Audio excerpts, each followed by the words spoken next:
Hey, hi, hello again. It's story time, so everyone, buckle up. So, high school, the land of cafeteria pizza that was either undercooked or charred beyond recognition. Both offenses, according to Venezuelan Parks Department, worthy of a straight to jail. Add in identity crises and somehow running on 5 hours of sleep and 3 energy drinks, and you've got the full experience. I had two really close friends back then. Let's call them Riley and Quinn. Not their real names, obviously, because we believe in confidentiality and slightly messy pseudonyms here at Real Life Blog. Now, I was in advanced classes with the seniors, not because I was a genius or anything. I just took a couple extra classes over the summer and signed up for a 7 a.m. A-hour class every day. Not smart, just tired.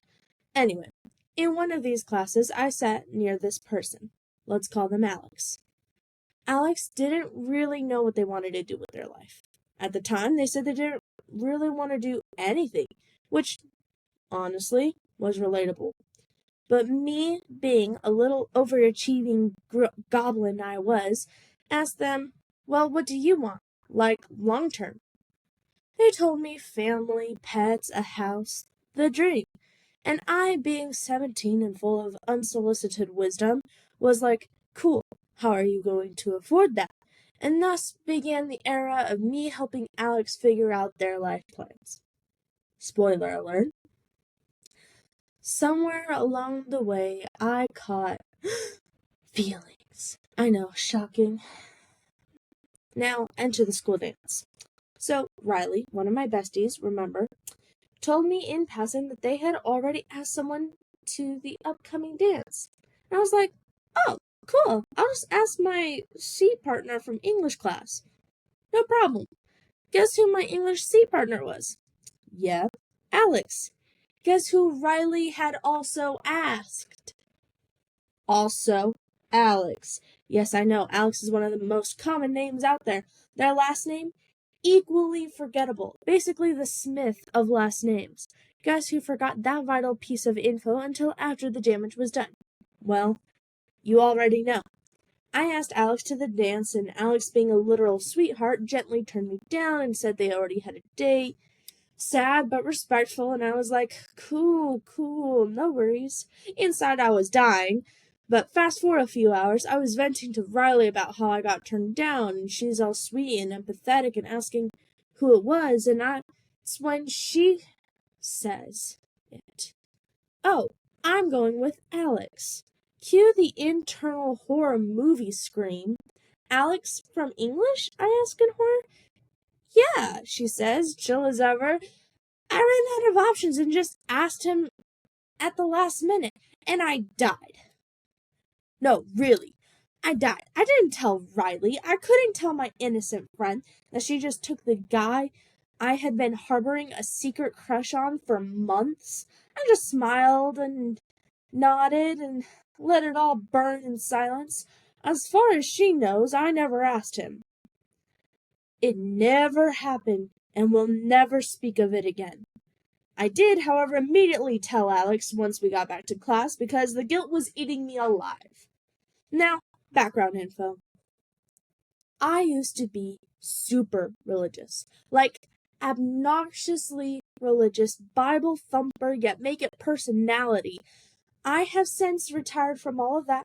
No labels, no boxes, no lightning bolts yet. But at the time, it was a big deal. Alex was also religious, but he was starting to drift out of it, which checked a box for me back then for like relationship compatibility. I mean, I called it friendship, but come on. Meanwhile, Riley goes to the dance with Alex and they have a blast. All's well. But wait, there's more. So, Riley was also in our shared religion and was encouraged to send these pen pal style messages to the other church folks. You know, spiritual encouragement across borders. She's a writer, so she sends this long, thoughtful message, assuming no one would answer. But someone did. They wrote back, and a correspondence started. Harmless, right? Except this person was 21 and Riley was 17. Now look, I don't care if you're going to say, well, age is just a number. Nope, the only number I care about is 18. After that, go nuts. But before that, no. Oh, and here's the kicker. The guy she was messaging, Alex's older sibling. Yep, you heard me right. So for all of you who eat up the quote-unquote older brother trope in fiction, just know that sometimes it comes with a sound effect. Screechy horror violin. Riley still went to prom with Alex anyway, and she stayed in touch with the family. She even started getting close with the siblings. Got to me, starting college, getting overwhelmed, dropping off the radar a little bit, homework, deadlines, stress. The works. Intermission. Also, if you're supposed to be doing homework right now, go do it. This blog will still be here when you get back. I'm not going anywhere, and neither is your due date. Now back to the story. Fast forward. Riley ends up at the same college as the older brother. And then, a year later, he proposes. So yeah, the wedding is coming up. Meanwhile, I'm still single.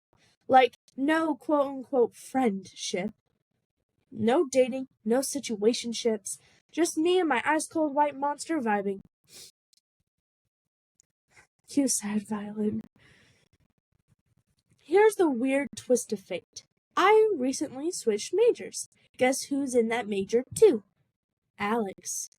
Apparently, they're turning things around in college, and I'm just curious. I want to see what's up.